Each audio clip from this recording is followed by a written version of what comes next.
What's up, Capoeira Nation? Welcome back to the Capoeira Experience podcast. Thank you so much for tuning in. And I'm going to break down this episode on two parts, okay? I had a great conversation with Instrutora Faisca and Professor Albatroz about music, some tips about how to sing, how to create some lyrics, and there's a really cool information about music. So make sure you listen to this, and before you head back to the episode, please, the only thing I ask in return is just for you to leave us a review on Spotify or on Apple Podcasts. I really appreciate if you guys or any of you listening to this, leave me a really cool review there or follow the podcast. I'm trying to pump the podcast a little bit on a better ranking. So please help me out. The only thing I'm asking favor is just for you to follow or share this episode or help me to grow this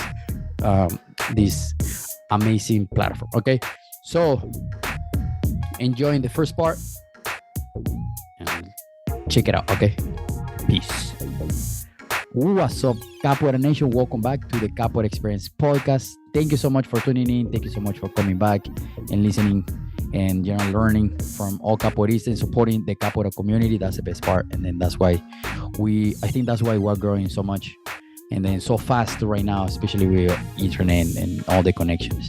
And then speaking about internet, I'm so happy these connections. We're so far with this interview right now, but far and close at the same time, which is really cool to get connection with old friends and new friends. And then I guess we're just friends, right?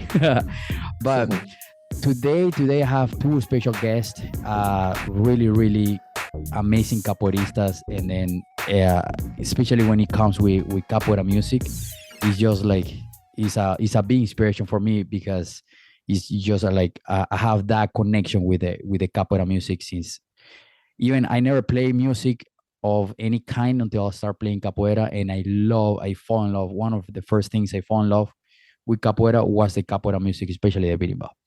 So today I have this amazing guest that they're very knowledgeable in capoeira music, and with us we have Instrutora Faisca and Professor Albatroz. How are you guys doing?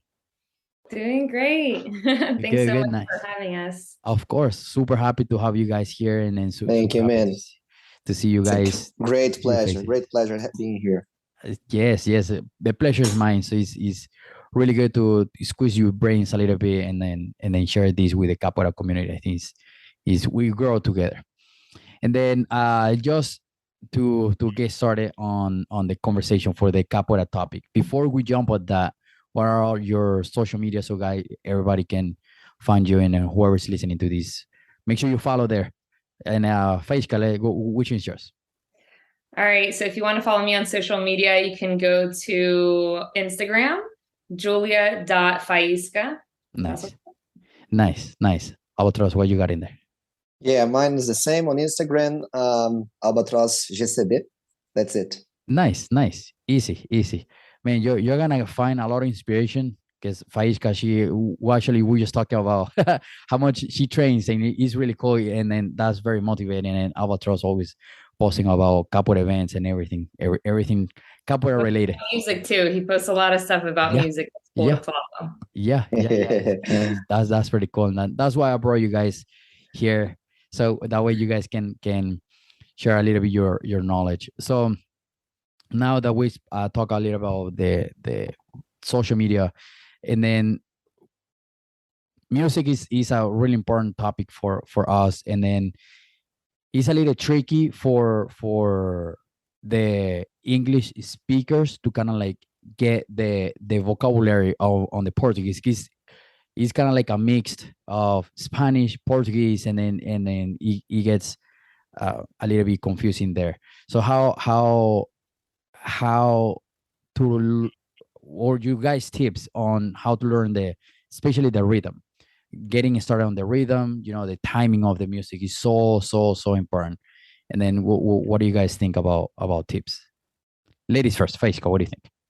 Actually, the reason why I'm here is to hear Professor Albatroz answer to this. Oh, cool. Oh, nice. See, I'm here to learn. nice. That's so cool. See, that's why I love these kind of stuff, because we learn from each other. That's pretty cool. Albatroz, what I do you was so happy. I was so happy with the ladies' first thing, but now, think? now I'm on the spotlight. Well, I'm kidding. Well, it's I guess it's a very personal thing. Dealing with rhythm and lyrics at the same time, and also the Portuguese language. I guess it comes to a personal thing that it depends on um, how much time you get to dedicate for that. Because, for example, so many times I've traveled. I've been to I guess 6 countries, and it's funny when I stay at capoeirista's place, their homes. I always see books in Portuguese. That's Oh, cool. something that calls my attention. The fact that people are reading in Portuguese, because So cool. I don't know if Faisca knows about that, but I've spoken to you already. But I'm an English teacher, and to me, learning a second language has to do with being in touch with this language in all senses. Yeah. So I guess that, for example, some capoeiristas they focus too much on the lyrics itself, capoeira songs, and that's it. Period. Yeah. But there's so many other things that could help.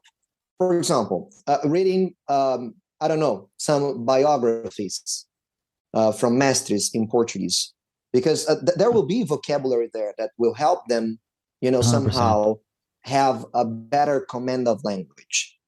Reading about capoeira's history, the culture, even about Brazil. I don't know, why not? We were just talking about this before the podcast has just started. We're talking about the difference between capoeira in São Paulo, the capital, and capoeira in the countryside. Yeah. So why not reading about it? Yeah. And I like it. obviously, for example, the kind of songs that you are into.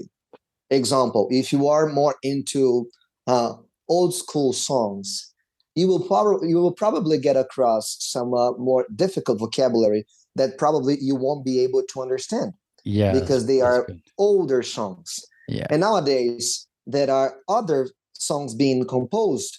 And depending on who wrote that, if this person comes from Sao Paulo, if this person comes from the Northeast or from Paraná, there will be like some regional vocabulary over there. Huh. So, for example, that famous song that was, I don't know, 2, 3, 4 years ago by Contramestre Monkey. Aqui é minha casa, minha varanda, meu dendê. Aqui é minha casa, minha varanda, meu dendê, meu chapéu de palha, minha massapê. So you see, there is vocabulary, let's call it like current vocabulary. Yeah. And there are things that you can learn from the past. For example, what is massapê and what is the connection with the chapéu de palha? So I guess that it all depends on the kind of songs that you're into. My piece of advice would be always having a dictionary with you and talking to your masters or talking to your professores, people who will be able to help you out with the meaning of the vocabulary, not only the pronunciation. Because, again, to me, it's not only about pronunciation. Like, okay, I know how to pronounce chapéu de palha, but what's that? So I'll be singing something that it has to be meaningful for me. For sure. So I'll say about my song. We spoke about this. I wrote a song which is called Minha Bagagem. Why did I write that? Because I wanted people to understand the meaning of the word bagagem. The song explains itself. All the lines that I wrote, they're talking about what bagagem means to capoeiristas. So it's basically this, like, you got to have a connection with that, So if there's no connection to what you're singing, if you're just singing for the sake of singing, then it's not meaningful. It's not going to make sense to you, because let's talk about energy. Like, for example, when you said that you were driven by the berimbau, that's it. So if I want to sing a song, this song has to be meaningful for me. If there's no meaning for me, why am I singing? Yeah. My energy, okay, I'm not gonna reach people. Yeah. You know? And obviously there are other tips, for example, songs, words that they pop up in other songs. So I just saw, I told you guys about the Chapéu de Palha. Think about how many songs you're going to listen to the word chapéu or Yeah. palha or Yeah. palha. What you know?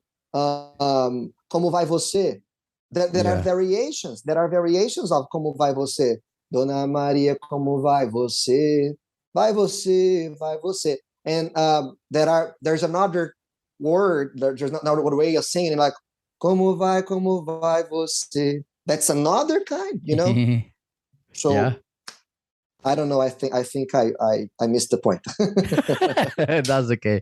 Yeah, I'd love to add a little bit to all of that. I think that there's also just people who come at various different levels. I just have such a profound admiration for people who invest so much time to learn a different language. I think it's very, very difficult. Yeah. I learned languages very, very young. So by the age of 7, I already spoke Portuguese, Spanish, and English, but it's because I lived in different cultures. So Yeah. I was immersed. And so I really feel like the ability to speak languages today is a gift that I have. And so when I see people dedicating themselves so intently to speak English so well, to speak Portuguese so well, I think that that's incredible and incredible hard work. And I remember whenever I moved to Mexico City with my family when I was 7 years old, and then we moved back to the States when I was 12. And I remember I started to lose some of my Spanish, and I was kind of panicking. I didn't want to lose my Spanish. I was only 12 years old, and I was like, man, I started to feel like my tongue was getting stuck because like your languages is a muscular memory of your tongue. That's why people have accents sometimes. You don't develop that strength in your tongue. And so in order to keep my Mexican accent, I got a book in Spanish, and I would just lay in bed at night, and for 10 or 15 minutes, I would read that book out loud. That's so cool. Reading the book, and then I would go to sleep. And then what happens is just like weightlifting, you put your tongue through that exercise. And I feel like sometimes at the Roda or at an event or training with your homies, it's a little bit like intense. Like, like you're not gonna like iron out your Portuguese by like going hard at the event. You need to go home and grab some of your favorite songs, or maybe grab a book. You know, I think Professor here gave a bunch of great ideas how you can dive into more knowledge and make it fun.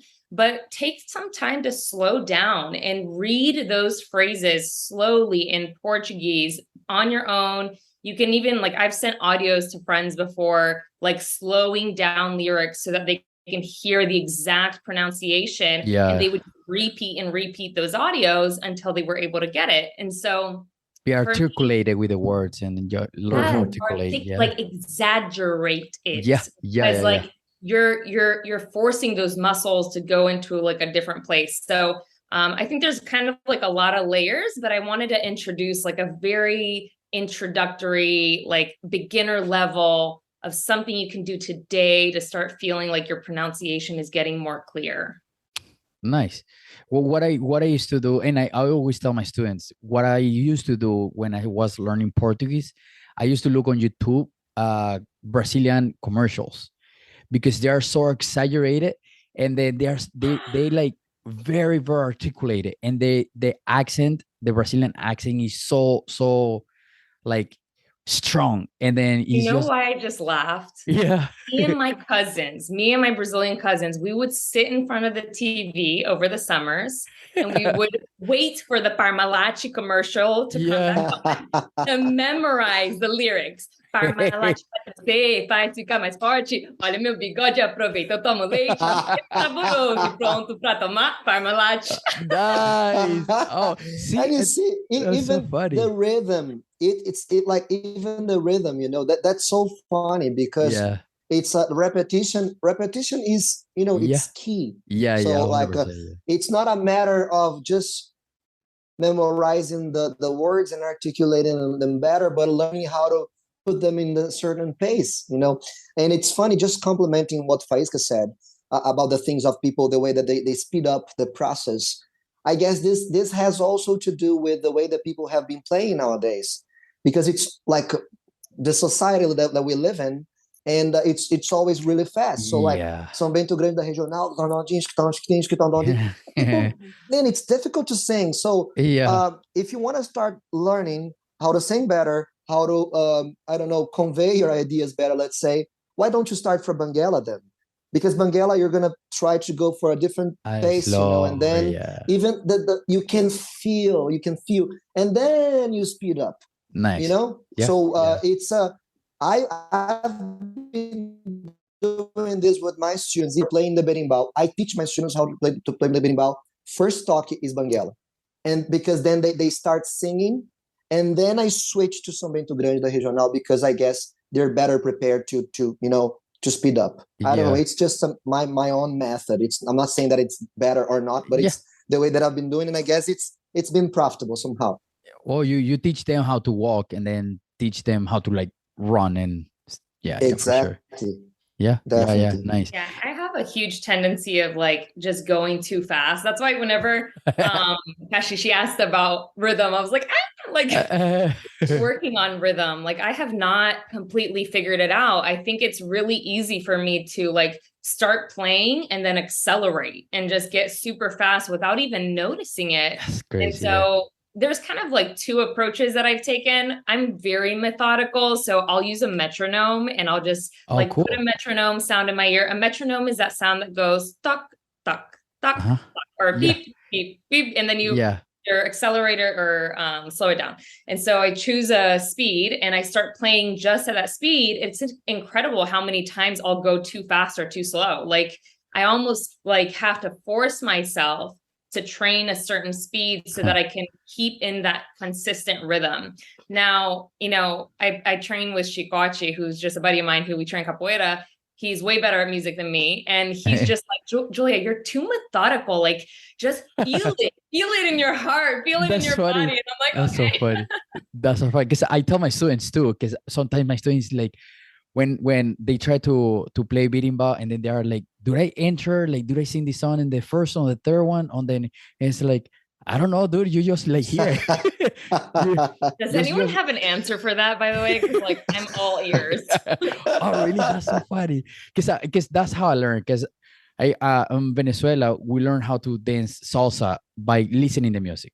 And sometimes my parents, they just like grab me and you just listen to the music. And then this is how you step, and see this is and then you listen, then pa pa pa pa, and then that's where you step, and then you follow those, just like step on that noise, and then like okay, and then you learn how, and then just it's like same way I learned how to play berimbau, and then how to sing too, and then I'm trying to be methodological because everybody learns different ways, and then so I can be able to teach that part.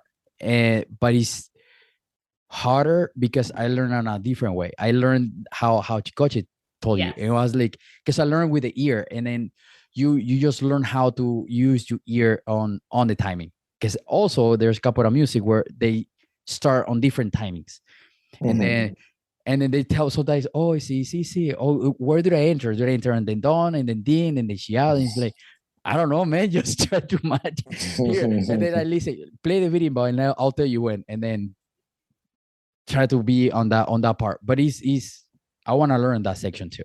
What do you guys think? For the reader? I guess that again, it also depends on what your group has been doing. So, for example, like if you belong to a group that is more inclined to Angola, there's one answer. If you belong to a group that is more inclined to Regional, there's another answer. If you're playing Banguela, one answer. São Bento Grande da Regional, another answer. Subindo Grande de Angola, another answer. Yeah. I guess that the problem is like beginners, they want one answer that will be used forever. Like it's a script, I'll follow this for all songs, for all instruments, because there's also this. One thing is like when you start singing and you are holding the berimbau. Another thing is when you're playing the atabaque. So where do I start? Like it's can I start when I'm doing the repique? You know, of course you can. If you're able to, of course you can. But I guess so. What I think is it all depends. There's no right or wrong answer, in a sense that, okay, I'll be using this forever and that's it. I guess it's a mix of what Faisca said, like being so methodical and trying to come up with the pace, whether by using something in your ears or using your steps. For example, Mestre Negativo, he came to Jundiaí once and he did something really interesting with us, which is like you're singing standing and you're going like with your steps, you're stepping on the floor, like doom, doom. I went to Aritana and did that once. Yeah, so when you raise your knee, it's the time that you start singing, and then you go. Wow. So you're using this connection with your body to sing. But this doesn't apply to like the practice, because when you're singing in the roda, if you're sitting, how are you gonna do this? You know?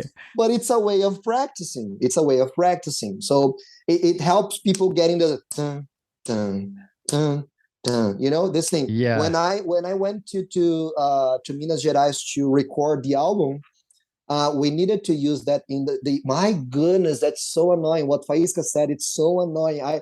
I could not focus. Oh my God, why? turn it off. With the metronome?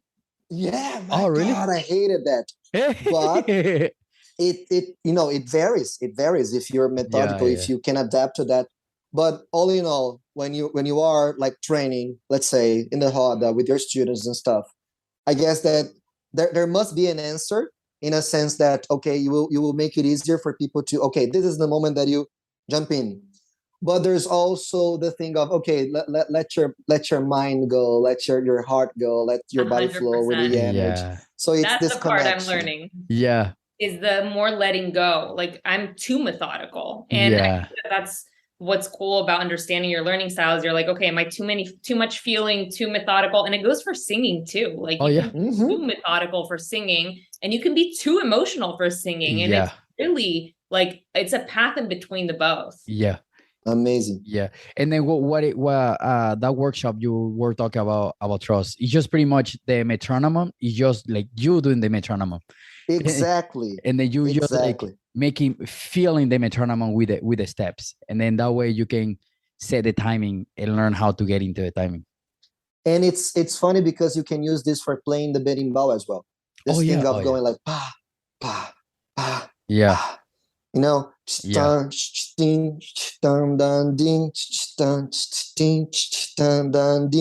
The din is when you go backwards. Yeah. And the same thing when you're singing. So you go, aqui é minha casa, minha varanda, meu dendê.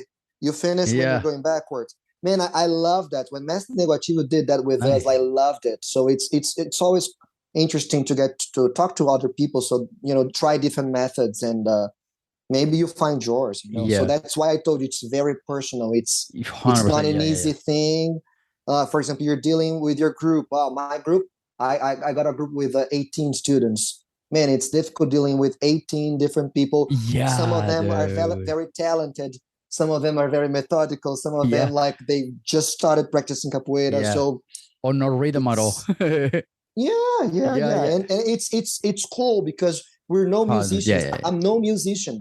I'm a capoeirista. I'm not a cantor. I'm a cantador. I always tell people I'm not a cantor. I'm a cantador. Cantador de capoeira. Cantador da roda. That's what I am. Nice.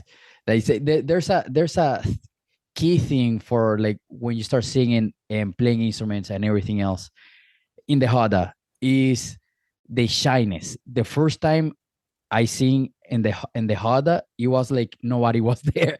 We wasn't the roda. We were practicing music. Two buddies of mine. We had a little triangle. We were playing instruments, and I was singing, and it was probably like 3 feet away from me, and he was like, "I can hear you, man. Can you sing louder?" And I was like, "I'm singing louder." No, you're not. And then that, because I was really shy, and then I thought I was singing really hard, but it was like I was singing inside. So what are you guys tips to overcome the shyness? That I guess it's just probably just doing it, right? Go, Faisca, your turn. Yeah. I'm a very shy person. This is a really great and a really important question, because I would say most people are shy about singing, Yeah. and most people won't get in touch with their voice if they don't overcome this shyness. So I don't know if I've told you guys this story, but in 2017, I had a hip surgery where they had to reattach the cartilage back onto my hip. Oh, I And didn't so know I that. couldn't drink capoeira for a year. And so all I could do was really study music and figure out music. And I didn't sing, Nice. didn't play. Yeah. And so I bought a bunch of berimbaus. I would go to class and I would just play. And my friend Shikochi was very instrumental in my life, because he really challenged me to sing in the class. Nice. And I was very shy. And he was like, Faisca, you have a voice, like sing. And he Yeah. would press me and he would press me. And I'd be like, oh, I'd be all shy. And because your voice will not project. It will not leave your body beautifully if you are tense and afraid. Yes. And the thing is, in order for you to really convey like emotion and energy into a roda, you need to connect with your emotions and you need to expose those emotions. It's almost like opening your journal. Yeah. And so that's why when we watch incredible singers sing, it moves us, because we're really getting a glimpse into their really raw emotions. And in order to do that, you have to have a lot of confidence, because you need to stand sure that the way that you sing and what you're projecting is beautiful and it's awesome. And it's this thing that you want to share with people. And so I was really shy. And I remember Shikochi was teaching a children's class for a while in another space. Like, it wasn't even in our academy. And he was like, Faisca, I want you to go and I want you to come sing to the children. And I was like, okay, eu fui tocando no berimbau, and I played the berimbau and I was singing, and I learned this children's song that wasn't even that popular. I can't remember it right now, but I like sang it with all my heart, and the children were all like hyped up. Oh my God. And they were, and I was just like, yeah, like, and I probably did it like 2 or 3 times. And this is the tip. Okay. The tip is sing to children. Yeah. They won't judge you. They're not judging you. Yeah. They are there to like vibe with you. They're curious. Yeah. And they are living people. So like getting like a real interaction of people hearing you sing. And that really prepared me to start singing in front of people more confidently, was just seeing how children reacted. And it almost felt like a safe environment for me to be vulnerable. Huh. That's funny that you say about the kids, because my first Portuguese teacher was a kid. because one of my second trip to Brazil, I stayed with somebody that had a kid, and all I did there is just playing with the kid, asking questions. How do you do this? How do you call this? How do you say this? And then he was just like, oh, you just say it like this. And I was like, oh, cool. And then, but I like that like singing to kids. That's interesting. I never thought about that. People will start like in their academies, they'll start singing like in a small circle with each other, but there's still kind of like this feeling of like, oh, what are they thinking? Yeah. Like there's a lot of timidity to it still. I think one of the people I was the most shy to sing in front was my husband. Like I literally did not want him to hear me sing, because I just didn't think I had a good voice. But the truth is, my shyness was like keeping me from really getting in touch with my voice. And once I created this, I really feel like God just provided the right people around my life to put me in touch with my voice. It's one of the biggest blessings. Like, it was something I desired so deeply. Like I wanted to sing. Like, I know it sounds so cheesy. My sister's a singer. She's a beautiful singer. I've always heard her sing my whole life. And I just didn't think I was a singer. That's so funny. And so it was not something I believed for myself. And so it was something that I didn't even want to tell anybody that I wanted. So I wouldn't even tell my husband that I wanted to sing. I would just pray. So And funny. I would tell God, and I was like, God, I want to sing so bad. Let me sing. Yeah. Let me sing. And so, and then I got the hip injury and all these things happened, and I got in touch with my voice, and it's one of the things that I love the most today. Yeah. So I think you mentioned something very important, that was is the confident on the voice, because sometimes the first thing that passes through our head is gonna be like, people are gonna think that you just sing horrible, and then it's just that we feel insecure, and then it's like that insecurity inside is just like kicking and blocking us of, you never discover if you really have a amazing voice, and then can touch people in the Roda. And then I've been in Rodas where like I want to cry because the person is just like singing with such an emotion, because they get that connected with the emotion and then transmit that emotion, like Albatroz was saying.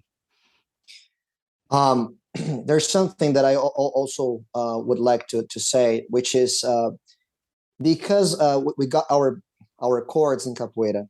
Somehow we are in this vibe that, okay, you gotta be a higher chord in order to be singing, and then beginners, they usually feel left aside because of that. And they think that they should not be singing, or like, how am I gonna be leading a Roda if I'm a white belt, or in our group, right, a yellow belt, let's say. And I guess that it helps when you start encouraging people, regardless of their chords, regardless of their, like, how experienced they are. As I told you, I've got really talented people in my group that they are really into music, and some others that they, if it weren't for capoeira, they would never be singing. That's true. And it's funny because from the very beginning, people sing in the coro. The very first class, think about it. The very first class, we place people there. They do this and they start singing. We don't ask them, oh, how is your voice? Is your voice prepared for that? Are you tuned? Did you prepare? No. Do you know how to breathe? We don't ask anything. People just, they start singing. Okay. So my piece of advice would be, firstly, as instrutores, professores, we should be encouraging people regardless of who they are. Okay. Who are you? I don't know. I don't care. You're going to be singing. Everybody should be singing. Everybody is responsible for the energy when you are singing.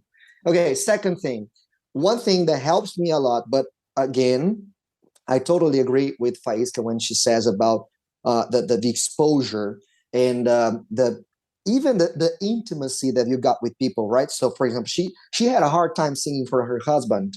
So imagine, for example, like professors singing to their students. It's a big deal, Okay, they are your students, but what if you make a mistake? And then we go very philosophical because it's like, okay, if I deal well with mistakes, but for instance, eye contact.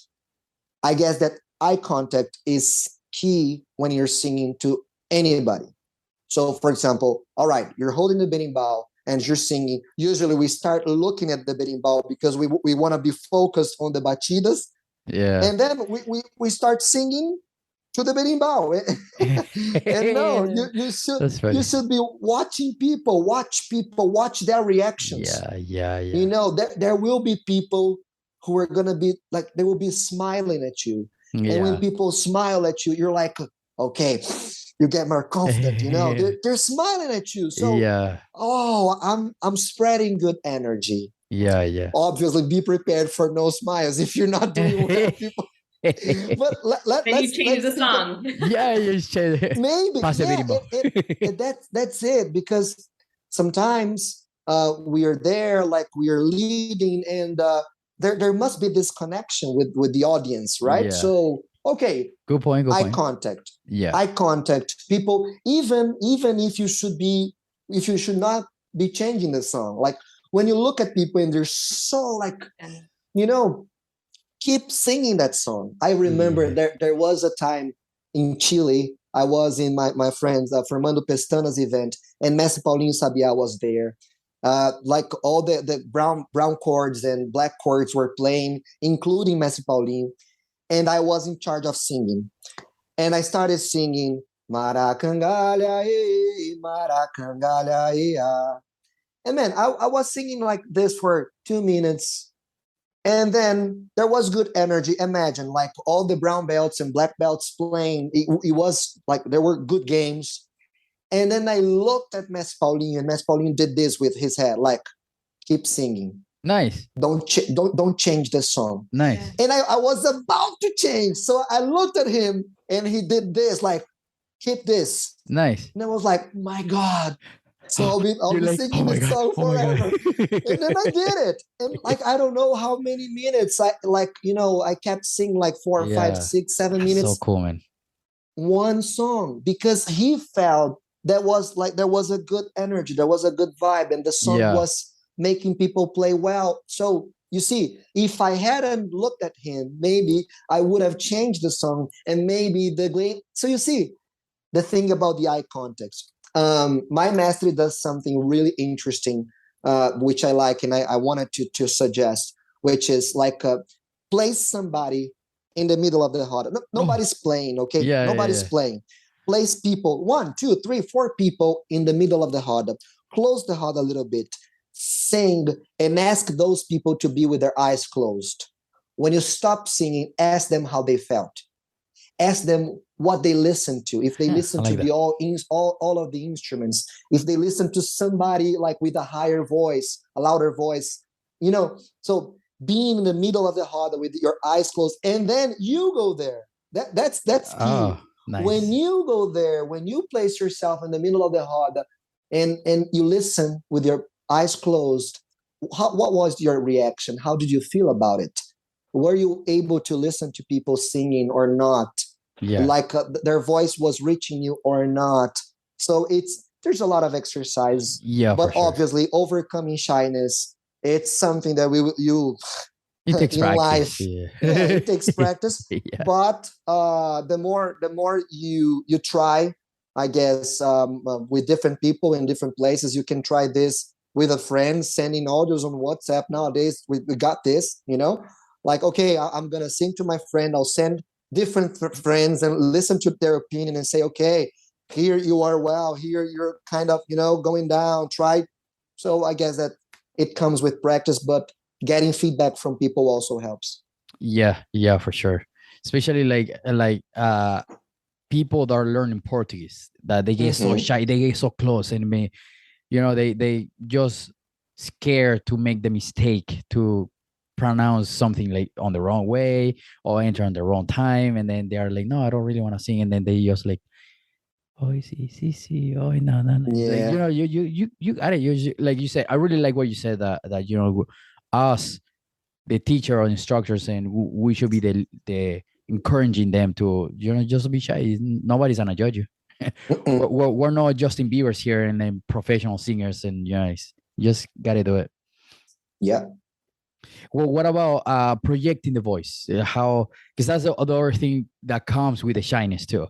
Because when you shy or you don't have the probably the right technique, I think could be the right way to project the voice, and then that comes together to what you just said, that coming in the roda and then actually having to hear who you hear, who you can reach with your voice, and that projection of the voice, and then especially having all the instruments and the atabaque that is the loudest, and then the pandero, and then how do you project that voice once you're in there? So this is like a very loaded question. Very, like, you're kind of asking, how do I do a backflip?